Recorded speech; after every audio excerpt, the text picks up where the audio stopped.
the Inform lesson. And I did try to kind of put these two together today. So before we jump into the part that is modeling a lesson, let's take a look at the language expectations for Inform and the language expectations for Explain. Now, you should have access to all of these materials from our bit.ly, including the slide deck. So if you go to our bit.ly and you go to professional learning and you look under the Explain lesson, you're going to see the slide deck and all of the other relevant handouts that I included here. So the links are in the slide deck and the links are on Canvas. So let's take a look at Inform, which we kind of missed, like I said, last quarter. And I put here our standard 1, social and instructional language. And we have two levels. So standard 1 for all of the language expectations starts from K to 3 and then changes from grades 4 to 12. So as you look at these two sets of language expectations from our new English Language Development Standard Course of Study based on WIDA 2020, what do you notice as the grade levels progress? What changes? I don't know. It just seems like some of it's a little more abstract, I guess. You know, what's known and what's unknown. I don't know. Okay, so it gets more abstract and less concrete the older we get. Is that what you're saying? Maybe, but then at the same time, it gets more specific. I don't know, things with relationships versus just interaction. I don't know. Okay. I see abstract and specific both. Okay, so we're kind of looking at going from interactions versus specifically relationships. Okay. Mm-hmm. And I'm kind of asking an obvious question. So what do you see that's different on the define bullet point between K3 and 412? What word I just think there's just more detail. Okay, more detail.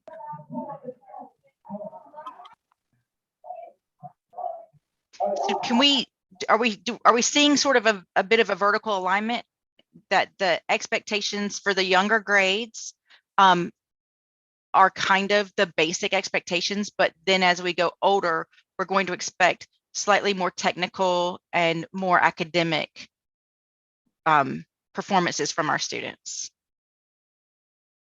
Okay, so things that I notice are things like we see together define and classify, but then we move on to determine what is known versus unknown. So we're not just defining and classifying, but we're looking at what we can see and know and what is unknowable or what we as individuals don't know yet.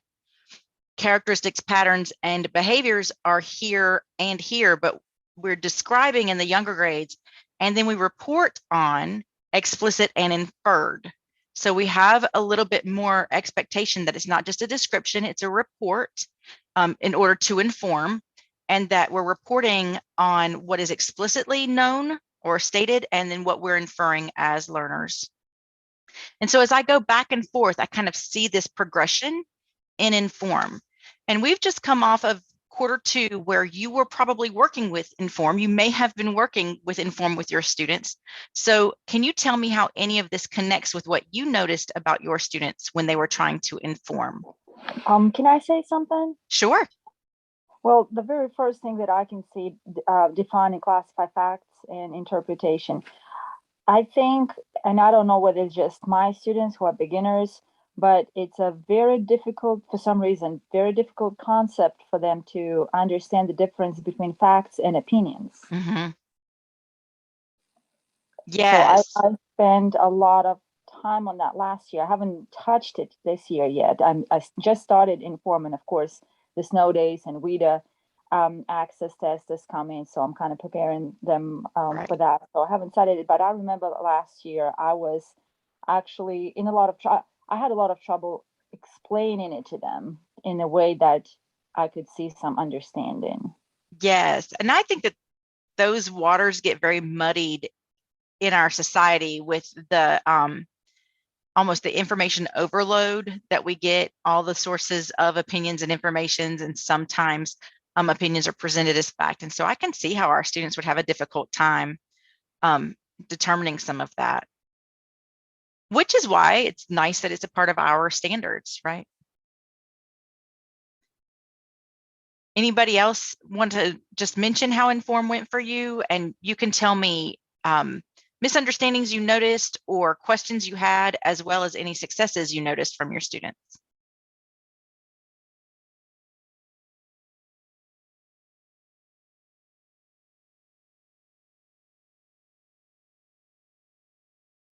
Okay, so that's Inform, and let's take a look at Explain, and we're going to kind of do the same thing. Just taking a look from left to right, kind of by bullet point, how does Explain adapt to various grade levels? I mean, again, I think it's just getting more in depth. Instead of sharing your initial thinking, you're generating, conveying it, you know, you're not just looking at something on a diagram, you know, you're describing the steps and sequences. I mean, it just gets more in depth, I guess. Mm-hmm. Yeah, I think it's even more specific. Before it was like share initial link, and now they breaking it down. Like, what do we mean by sharing? We mean generate and convey. So they kind of getting more specific with what they want. Mm-hmm.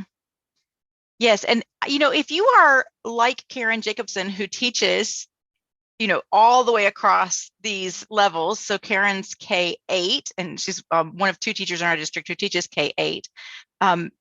You know, you really might kind of see how this applies to your students. If you're stuck like me at secondary, then going down that far might feel difficult. So if you're a middle school or high school teacher, considering what the kindergarten, first, second, and third graders have to do might just seem irrelevant, and it might be, but certainly I think there's some room, as we're trying to understand this year what these 4 key language uses are, to notice this vertical alignment, notice how that shift is written out, and notice that sometimes it's not a big change. You know, in the second bullet point, we're looking at follow, describe. We see cycles and steps and procedures and causes and effects are all there. And the only word that really changes is sequences. Being able to think about it in terms of sequences, which I think of already as being a part of cycles. So there's so much that's similar. And so I think what you're saying is that it really is just a matter of trying to meet that same use of language at grade level appropriateness. Are there any thoughts or concerns? If you want to share what you're hoping to do this quarter with Explain, or what you've already seen your students do with Explain, I'd like to hear anything that you have.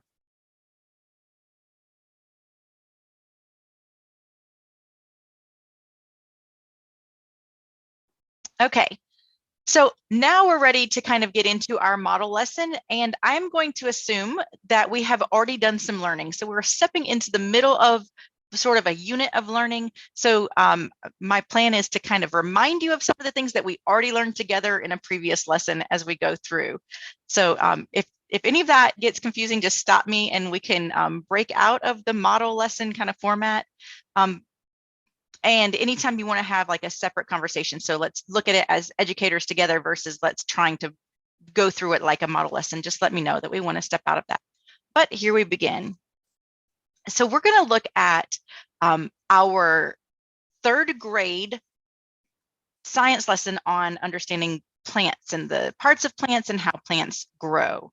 So our language objectives for our interpretations are that multilingual learners will interpret scientific explanations by observing and using evidence to explain how plants grow. And for expressive, I'd like multilingual learners to construct scientific explanations that describe observations about how plants grow. So we're going to do a couple of these different activities to make sure that we are both interpreting and describing how plants grow. Are there any questions before we get started? These two language objectives would be in one lesson. Well, so to me, they mirror, right? Yeah. Because I can ask a student to express before they have to, like, let's talk about it before we read about it. So that's expressing before they interpret. Or, and I think maybe especially at the upper levels, I might want to show a model. So we're interpreting the model before I ask students to produce their own version. And so to me, these two mirror, and I'm probably never going to ask students to interpret without expressing, and I'm never going to ask them to express without interpreting, because I want to create multimodal lessons where students are using all of these language domains.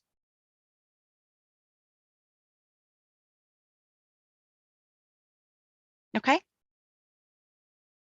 Got it. Thank you. Sure. So this goes with our formative assessment question. By the end of Q2, can students inform? And by the end of Q3, can students explain? And again, multimodally, through listening, speaking, reading, and writing with grade level content and at current or goal proficiency levels. The schools that are working with me on trying to record some of this as a data set, we're coming to realize that the way I worded the question means that if a student is level 1, if a student is a newcomer or a beginning, emerging student, that the answer to this question is always yes, because there's no way to not meet your goal level or your current level if your current level is 1. You can't go worse than 1 because 1 is where we begin. So really, it only becomes a question after that level. So that's one thing we noticed. Any questions about how you're able to formatively assess whether your students are making gains at current or goal levels for their language proficiency?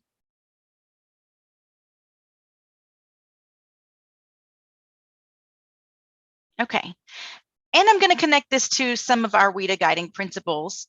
Guiding principle number 7 talks about real life objects, models, and representations. And so we're going to pretend that we're doing that together in class today. And guiding principle number 6 talks about integrating those multiple modalities. And so hopefully we have plenty of opportunity for us to speak together, do some writing, looking at some visuals, and even pretending to be kinesthetic together. So I hope that that works for all of us. And here we go. And just keep in mind that it is a small group. There are 11 of us together right now. So please feel free to unmute and speak up. We've got plenty of room for all of that. So I want to remind you of the lesson we did maybe last week, where we took apart a pencil or a pen. We looked at the different parts. We named those parts. We wondered what each part's purpose was, how it, what it did, what was the purpose for that part, and then how all of those parts together worked in complex ways. So the relationship between these different parts. Now we did this with a pen, and then we might have done it with a few other ways to do it. But I just wanted to remind you of some of the answers that we did with parts, purposes, and complexities. So before we go further and do what we're going to do today with parts, purposes, and complexities, I want to know if anybody has a question about that routine that we did. Yeah, is that just to introduce that? What does it mean to be a part or a whole of a system or something, right? Yes. So we as teachers have used parts, purposes, and complexities specifically when we started looking at WIDA 2020. I've used it before, maybe Daria, before you came to join us, in some other ways. So it is a visible thinking routine, and it does need to be taught as a routine before we step into it as a learning tool. So teach the tool before we use the tool to teach. So I'm assuming in this lesson that we've already done the work of teaching the tool. But because I'm making that assumption, let me know now if you have any questions. It is, like almost all of the visible thinking routines, a 3-part routine with 3 questions. What are the parts? What are the purposes? And how is it complex?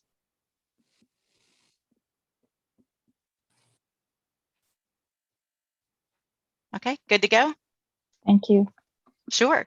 So what we're going to do today is follow a lesson plan from another teacher, where we're going to take apart and use parts, purposes, and complexities to examine flowers as a system. So remember, our objectives are about being able to interpret what makes plants grow and to be able to express how plants grow. And so we're ready to start our work. And now this is our work.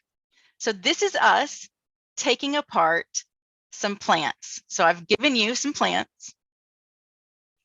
And I want you just to take a moment to imagine that you're pulling it apart with your classmates here in these pictures. And what do you notice are the different parts? And feel free to name some of the things that you see.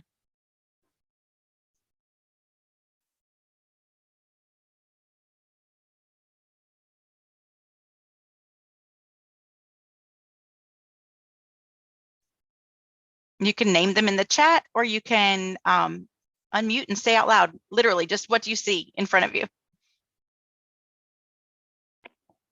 I see some thinking, wondering going on. Okay. Like see, think, wonder. I guess it's incorporated. I definitely think this would stack, right? As a teaching routine, if I've already taught see, think, wonder, then when I start something a little more complex, and I do think parts, purposes, and complexities is more complex than see, think, wonder, I'm going to rely on some of those previously learned thinking skills. But let's pretend we're doing parts, purposes, and complexities. What are some of the parts that you see when you've taken apart this flower? Petals. You see petals, Jordan. Thank you. What else do we see?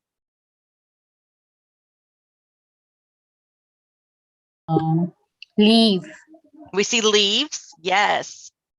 What else do we see? These are the parts of a plant. What are some of the parts that we see? the stem, I see a petals. stem. I see petals. Okay, great. There are some other things maybe we don't know the name for, and so that means we could look it up as we go forward. And so then as we continue in our lesson, we might, again, like Daria says, connect with see, think, wonder. And especially as we get to the third part where we're asking ourselves about the complexities of how these parts work together, we might ask ourselves some questions. So here's an example of one of your classmates' questions, but what questions do you have about what makes it complex?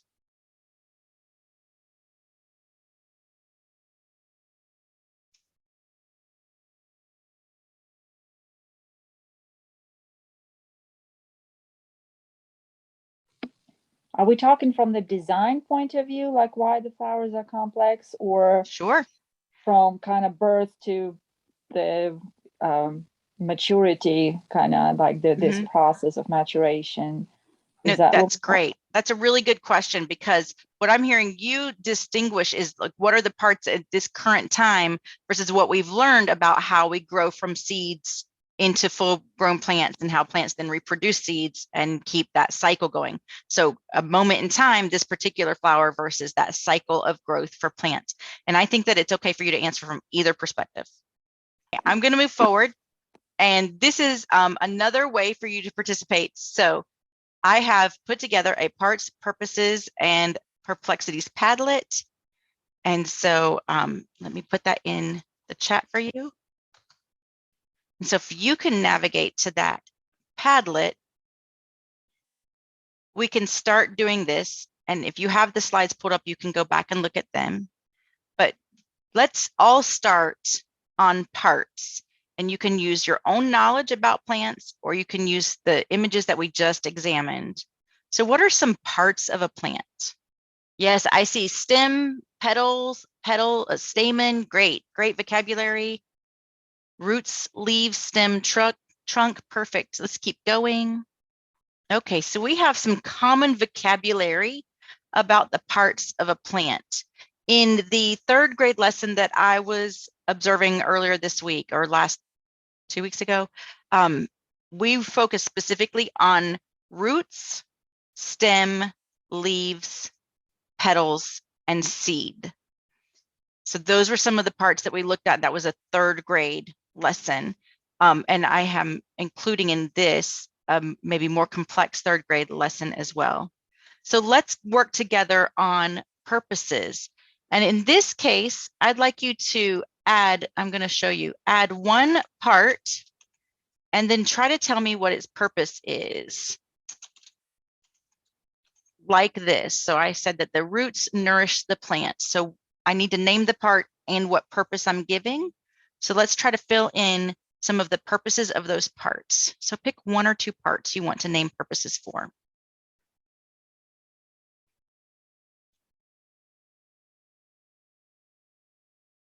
Okay, yes, flowers attract pollinators.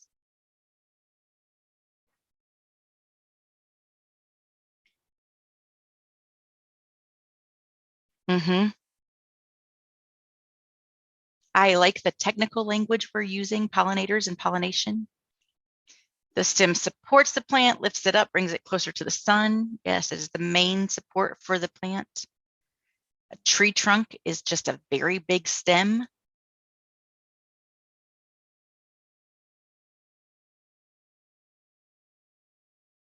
Roots also provide stability. They keep the plant from rolling around. And not all plants have roots.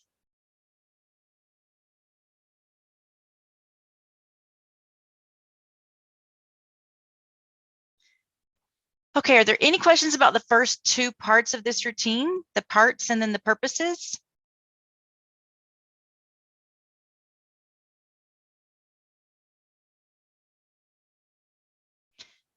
So the third part is where it does get more complex, because what we're going to try to do is connect at least two things together. We want to ask ourselves, again, what are the parts and the purposes, but how is it complicated in the parts and purposes in that relationship between the two? So I am looking at a system, I'm looking at parts and wholes to be able to examine how it gets tricky, how it gets complicated. So now you can start in the third column here, naming two things that maybe work together. And it can be two parts that have common purposes, or it could be a part and a purpose that's complicated by something else. You can kind of name how you want to do that. Or ask out loud a question because something is complex and we need to clarify our understanding. So while you think about it, I will give an example that both roots and stems provide structure and stability for a plant.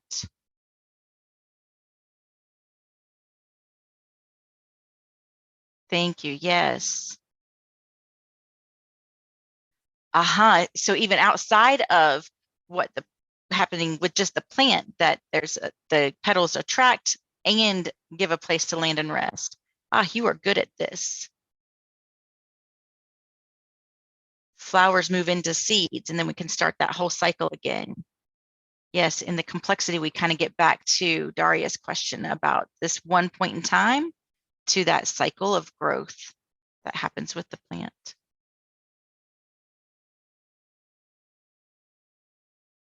Excellent technical language with photosynthesis and absorb and nutrients.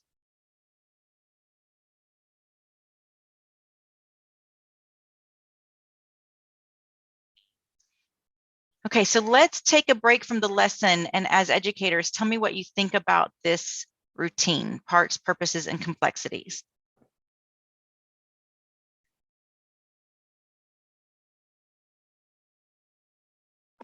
Can I say something? Of course. Yes, I loved it. I think what I would have what I find challenging would be to explain the kids what I want from them in this complexities section. Because I had a hard time understanding what exactly what exactly am I supposed to produce, in which sense? Because you can interpret it in so many different ways.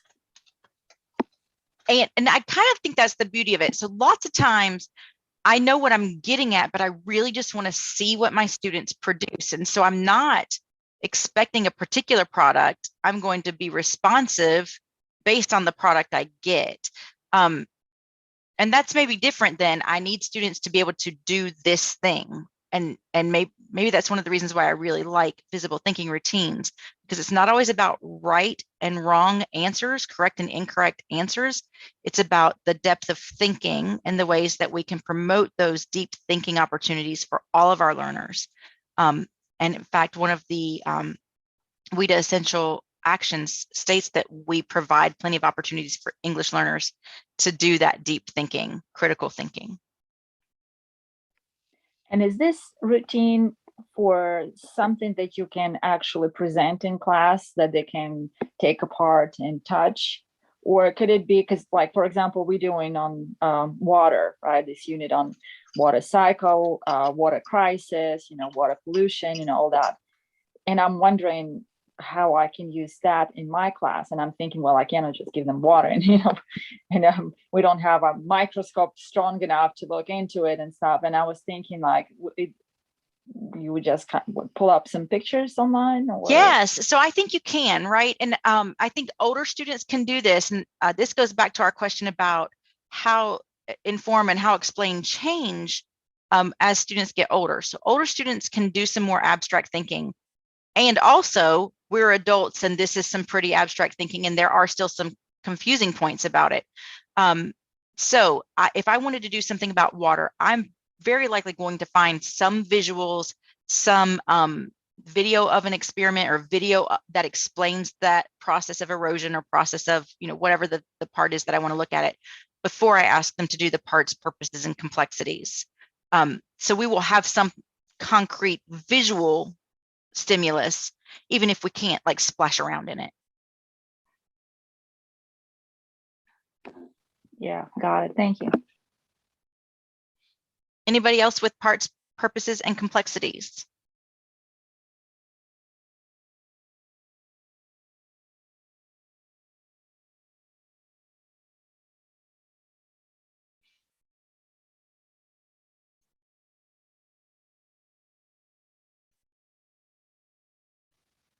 Okay, so I'm gonna run back here, and I think that this works for Inform because it has describe parts and wholes of a system here in Inform on both sides, and it talks about sorting and clarifying and summarizing relationships. So parts, purposes, and complexities to me is a visible thinking routine that works really well with Inform, because it's asking them to kind of look at these. What patterns do we see? What characteristics do we see of a plant when we look at those parts and see how petals work with leaves, with pollination, creating new seeds, and seeds grow from the soil and all of that.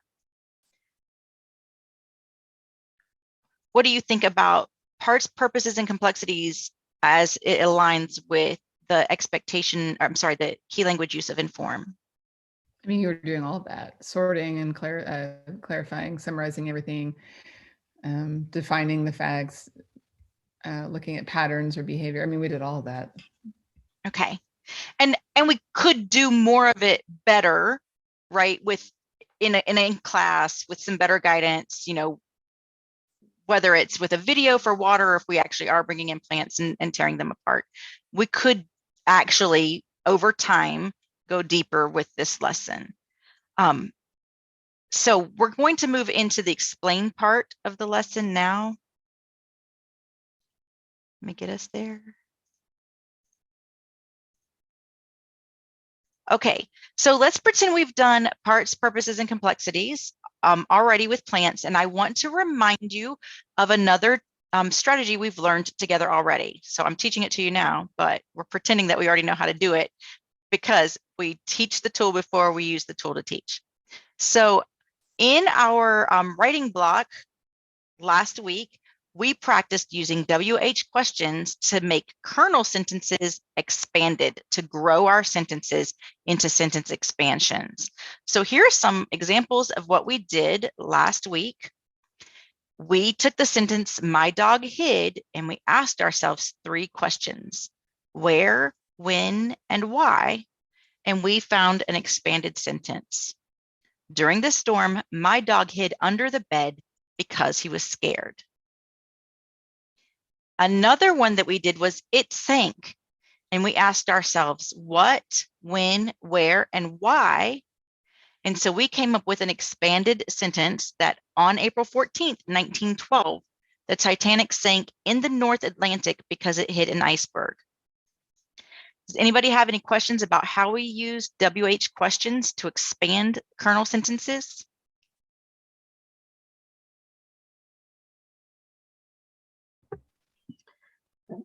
This type of lesson is more like for us, for the elementary teachers. I would use, okay, so the crux of this lesson is 3rd grade, so yes.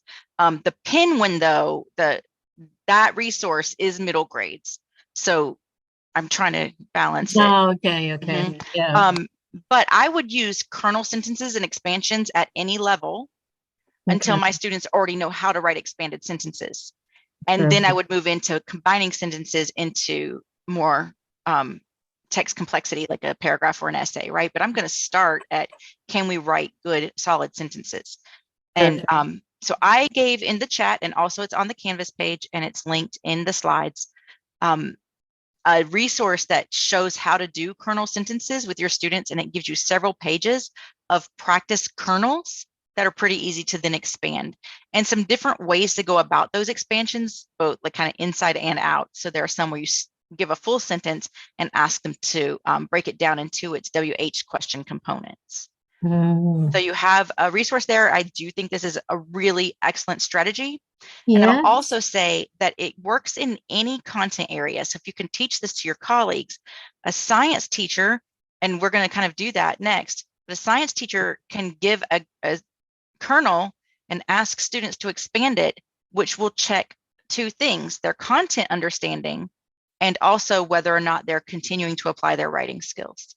So it's kind of a nice two-pronged formative assessment. At the upper levels, I might use it as a ticket out the door. Tell me everything you know with that from today, you know, with this kernel sentence.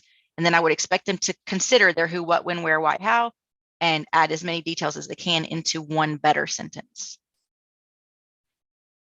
Any questions about that? Okay, we're going to practice it based on what we know about plants. And again, you can refer to anything that you know about plants. So let's do this one out loud. But I have a kernel sentence: soil supports plants. What WH questions can we answer to add more information to that sentence? Can we answer who? How? Okay, we could answer how. How does soil support plants? What else can we answer? Why? Why? How and why together. What else can we answer?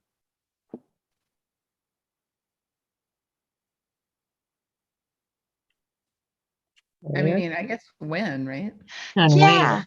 kind of that where and when, depending on how we want to put it into the process, right? Or the structure. So I think there might be a couple of different ways to do that. So let's do it out loud. How does soil support plants?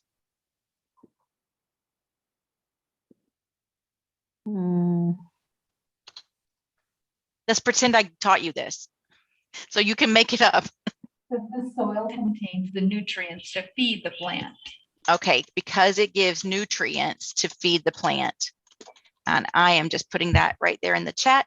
Okay, and why does soil support a plant?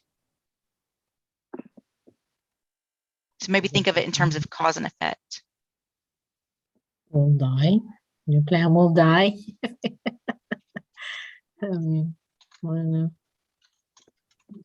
Okay, it'll die.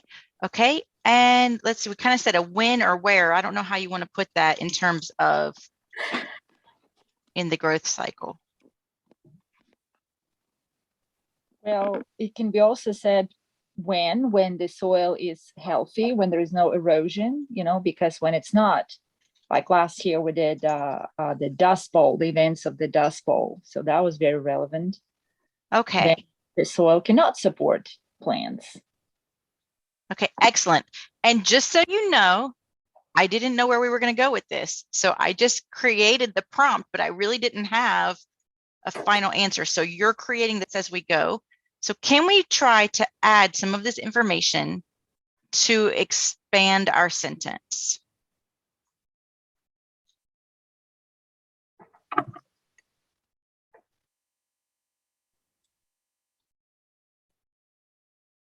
Let's see if you can do it and add it in the chat. How about healthy soil can support plants even in dry season or during the dry seasons? There you go. That got you a win. I think that works. Yes. Anybody want to say some others? Healthy soil supports a plant with nutrients to let it continue to grow. There you go. Good.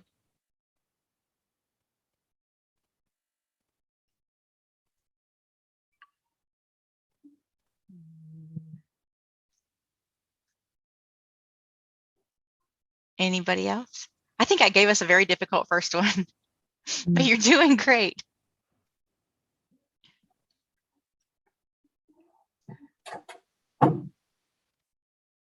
Okay, let's try the second one. This might be easier because it's a smaller kernel. Seeds spread. So in this case, can we ask, who? We can. Mhm. What kind And of who? with the help, we can say seeds spread with the help. I mean, humans can plant different plants, Mhm. and animals can help, like birds and squirrels. And Uh-huh. that's more like what, I guess, not really who. So yeah, and I'm gonna just borrow Justin's word from before. I think he's the one that said pollinators. So if we want to go to what we can say, pollinators help seeds spread. Where do seeds spread?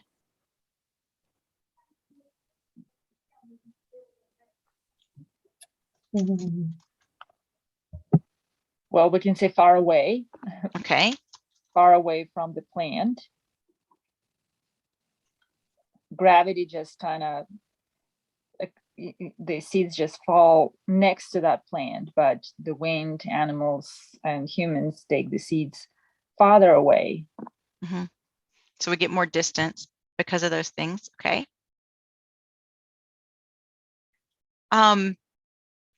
Why?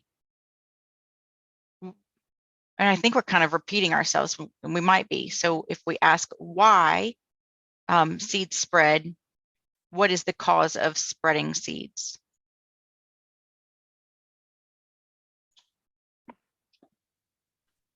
To ensure diversity amongst plants. There you go. I like that. Okay, and so imagine if I'm doing this activity in a classroom, I'm going to have, my whiteboard or maybe a Jamboard. I'm going to have some columns for my WH questions, and I'm going to ask students to do, to think of as many different who's, as many different whys as they can, so that we kind of have some choices. And maybe this is when I'm just first teaching this strategy of the kernel sentences and expansions. I might do a lot of whole class generating the answers and generating the possible sentences before I get them to doing it on their own as maybe a worksheet or some specific individual exercises. So can we make some expanded sentences using some of the ideas that we collected in the chat for seeds spread? Let's see what you come up. Compound verbs, Karen, when birds pick them up and drop them. So compound verb in a nice rich sentence, which also indicates sort of a sequence, first one thing and then the next. And then your which phrase that subordinates and continues that thought.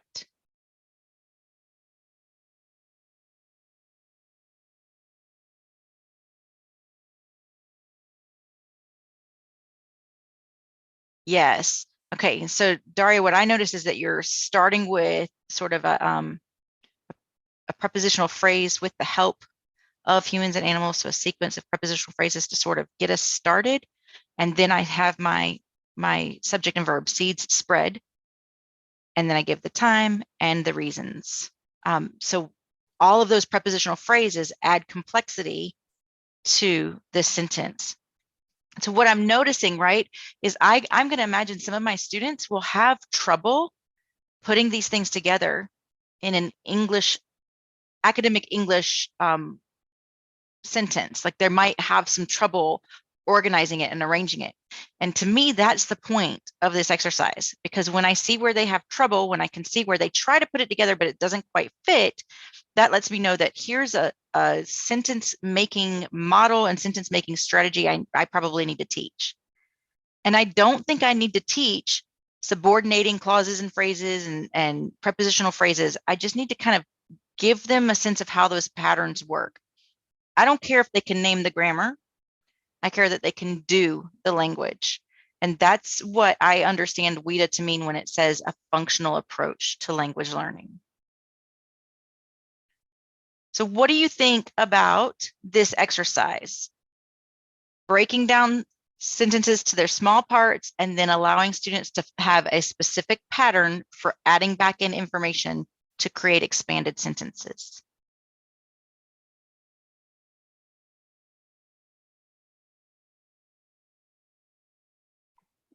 Yeah, I love it. I think it's great because a lot of like I have beginners, so it's really hard for them to produce something. But if they have those little bricks that they can build that wall by themselves. So you give them, you know, small parts and then they can, and you know, you can say, okay, add and, or, you know, some conjunction, some, you give them simple things, simple glue to connect them all together, and they can produce maybe not a very complex sentence yet, but will be more manageable for them. Right. And when we can see their product and analyze what they can do, we can also establish goals that we want to move this group into this next level of starting not with the subject, starting with some other kind of word, some prepositional phrase, or some dependent clause in order to get the sentence going. I'm glad you like it. I think there's a lot more in that resource to be able to do. I really like it. I didn't know how to connect the questions. They cannot read long sentences. They cannot read long paragraphs. But if they see a simple sentence and we just put the words right there, the key question words, they can start making their own. And I love it. Thank you. You're so welcome. I love this too.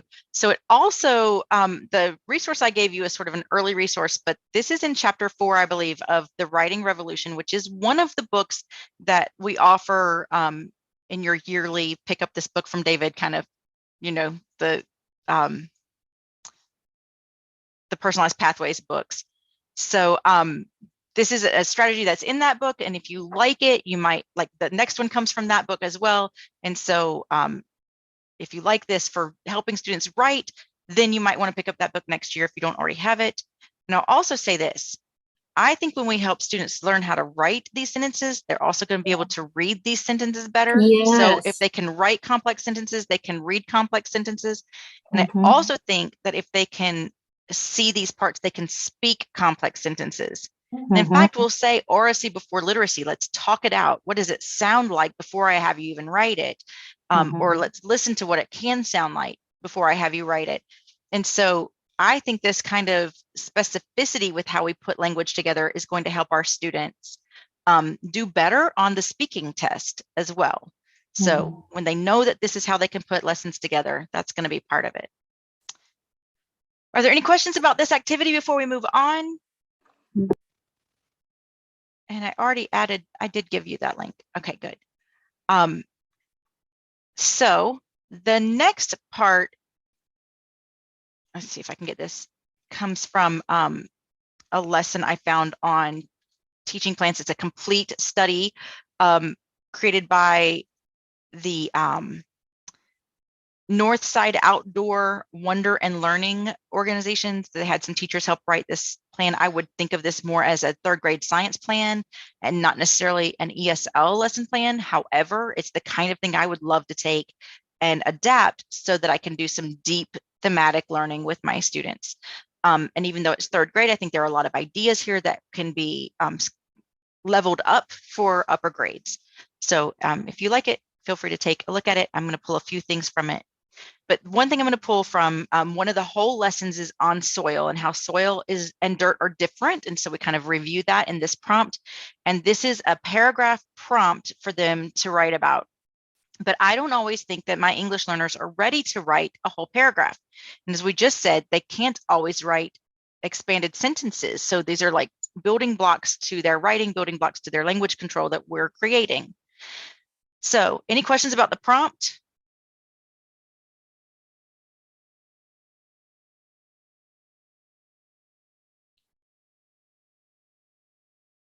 Okay, so we're saying soil is necessary. And so I'm going to give you another writing strategy called Because But So. And Because But So comes from the same person, Diane Hotchman. Here's another quick example of it, but I think this is probably pretty easy. I'll also say This is why I fell in love with Diane Hodgman, is because I found this because but so strategy and I started right there. It's not the beginning of her sequence of strategies, but it's where I started and it changed things with my students. So we have a sentence beginner that I'm giving you. Soil is necessary. And I'd like us to try to talk out loud about that in just the first sentence. Soil is necessary because. So whoever wants to unmute can start at the beginning of that sentence and try to finish it out loud. Because it supports the plants that provide us with food and oxygen. Absolutely. And I want you to say it all again, but start at the beginning. Soil is Necessary because it supports plants that provide us with food and oxygen. absolutely. Thank you so much, Daria. Anybody else want to give me another reason why soil is necessary?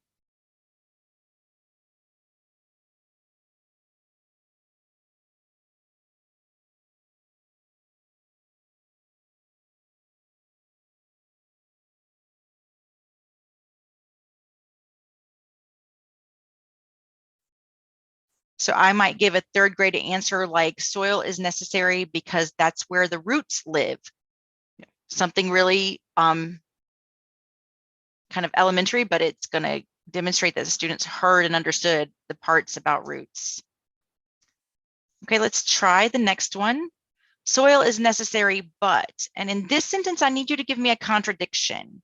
And sometimes a contradiction might be what somebody else thinks or a different thing. So I might contrast two things, for example, soil and dirt, or I might contrast two ideas like soil is necessary, but people think something else. So who wants to unmute and give me a sentence using soil is necessary, but? Soil is necessary for the health of a plant, but the soil must be healthy itself. Ooh, good, but it must be healthy. Yes, thank you. And the whole sentence, soil is necessary, but it must be healthy. Anybody else?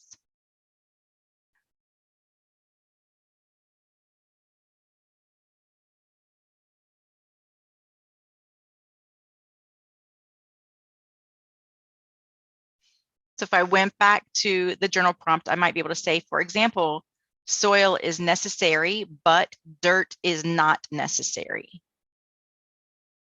Just a really simple approach. Or I can say soil is necessary, but people often forget about it. Oh, yes, that's very good. So the ideas around it, but that gives a good contradiction. Well done. Okay, so soil is necessary. So I kind of need an extension. So what happens, or so what does that mean? So help me finish the sentence. Soil is necessary. So Soil is necessary, so we need to find ways to prevent erosion. I like that. Very good. Anybody else?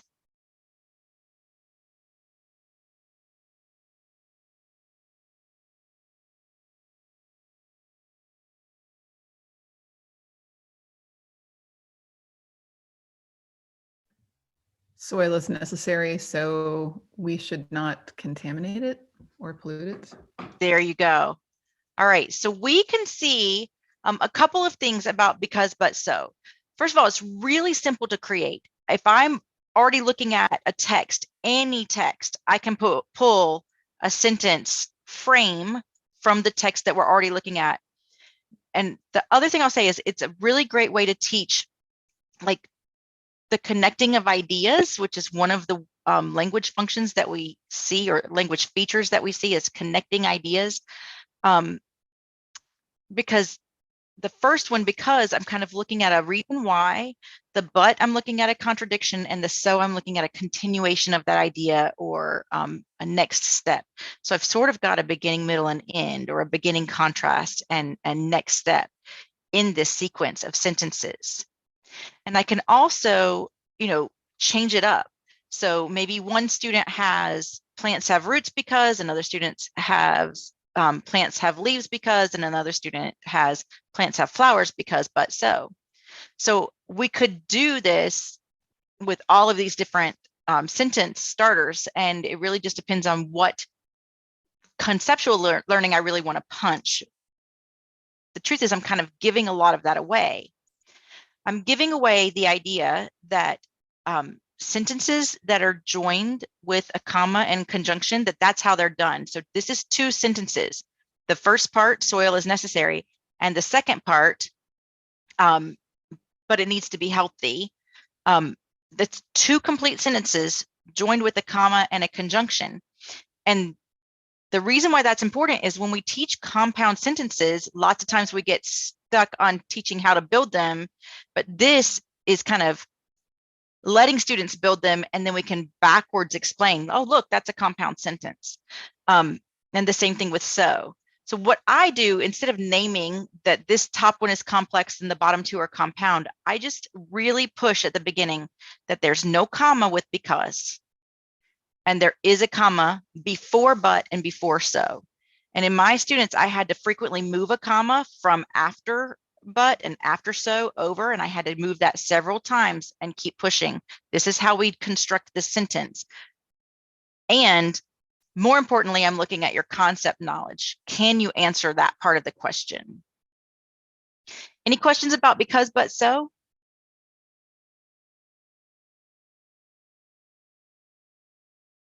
And is it something you think you can use?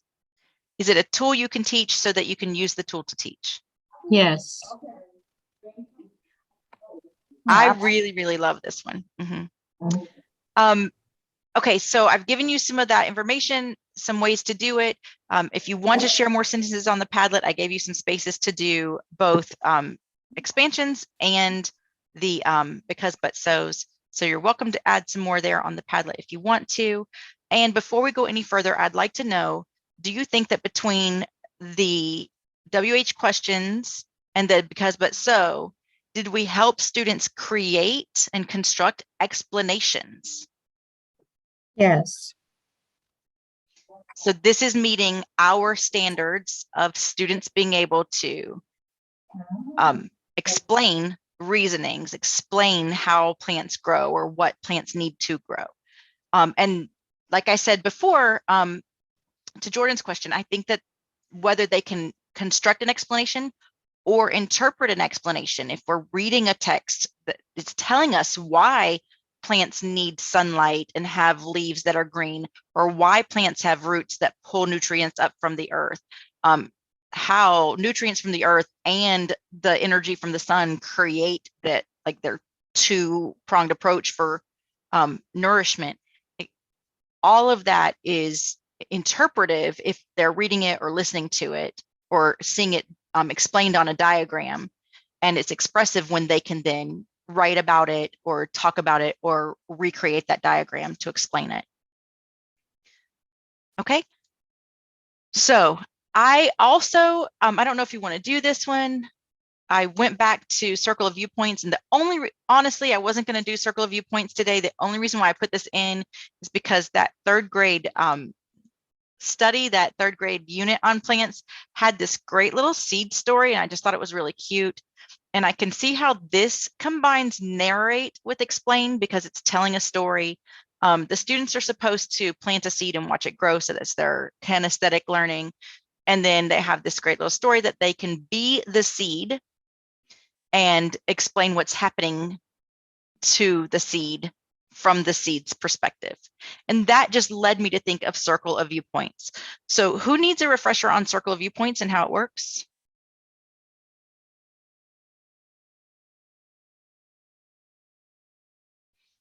Okay, so the first part of Circle of Viewpoints is to name those perspectives. If we wanted to tack something like this on top of parts, purposes, and complexities, we've already done that because each of the parts could be an animated perspective. I'm a leaf, I'm a root, I'm a stem, I'm a flower. And then based on each of these, what am I thinking of? So I could easily modify this example from the packet to make it appropriate to the development of my students by grade level and their proficiency level. So I can always modify it. But out loud in class, we could begin it using Circle of Viewpoints, naming those viewpoints and discussing with these sentence starters. I'm thinking of being a plant from the viewpoint of a seed. I think, wow, it's really exciting that I've been planted and I hope I grow big and strong. A question I have from the viewpoint is, what happens when I crack open and I'm not a seed anymore? Is it going to hurt? Like, I might ask all of those questions and turn that into a nice discussion lesson, which might get students ready to write something like this, or just turn it into a whole new creative writing idea that still combines narrate with explanations. What do the students understand about the process of plants growing and how these parts work together? Any questions about using something like that to tack on to parts, purposes, and complexities?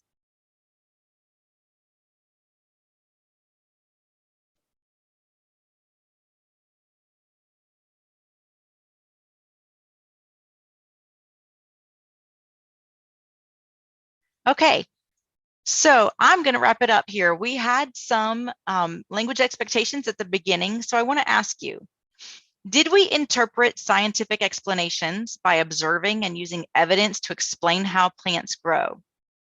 Or could we conceivably have done that within this unit of study if we were really doing it in class with students? Yes. Yeah, I think so too. Okay, and using things like WH questions and sentence expansions and because, but, so's, did we construct scientific explanations that describe observations about how plants grow? Yes. Okay, so that is your model lesson, inform and explain. Thank you very much for being here, and let me go get you your Kickup code. It looked complicated at the beginning, and I thought I wouldn't be able to do it with my students. But then as soon as you start talking, things look simpler, and yes, I can use it. I think parts, purposes, and complexities feels complicated almost every time I do it. And what I would say about that is I keep pushing because I think it's such a valuable way to do thinking with students. So I keep pushing because I want to get better at leading it, and I hope that more of us use it with students. But I will agree with you. I don't think it's the easiest visible thinking routine, and I think it can be a little complicated. And the two examples I gave today of taking apart a pen or taking apart a flower really seem to make it way more concrete for me. If we're taking it apart, we can see those parts. But if we learn parts, purposes, and complexities with a pen or a flower, then when we need to talk about systems of government or how a school functions and why we have to obey rules, then we can look at systems which are abstract, doing the same thing, parts, purposes, and complexities. Yeah, I definitely can see how I can use it with the lower level students, because I was struggling thinking like, these kinds of things are not for the low grade students. But yeah, if you pre-feed them, small blocks and give them glue for this, they totally able to produce something. Absolutely. And I'm going to just say again, I would not jump in trying to do parts, purposes, and well, you know what? I might do parts, purposes, and complexities with a plant because I think that's pretty easy. But I'm probably not going to start in and do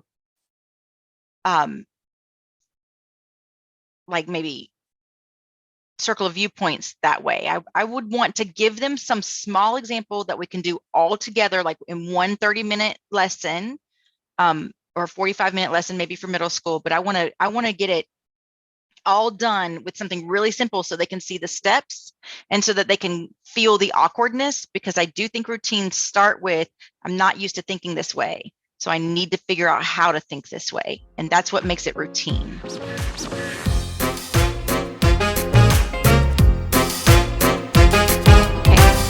Thank you so much for being here.